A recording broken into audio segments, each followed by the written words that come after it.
അപ്പൊ എല്ലാ മക്കൾക്കും ഗുഡ് മോർണിംഗ്. പോരി എന്റെ മക്കളെല്ലാവരും പോരി. എന്റെ മക്കളില്ലാതെ ഇന്ന് ബ്രേക്ക്ഫാസ്റ്റ് അങ്ങനെ കഴിക്കാം നമുക്ക്. അപ്പൊ എന്റെ സ്വന്തം കുഞ്ഞു മക്കളെ എന്തേ ഇത് വേണ്ട.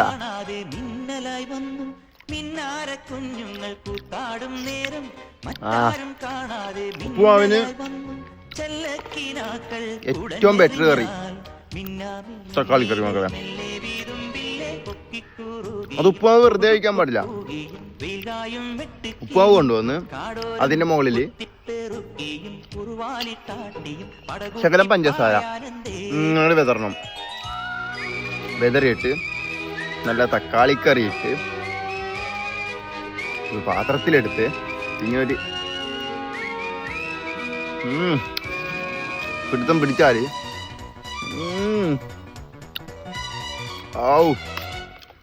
അത് വേറെ ലെവലായിരിക്കുള്ളൂ. എൻ്റെ മക്കളൊക്കെ ഒന്ന് ടെസ്റ്റ് ചെയ്യണം കേട്ടാ.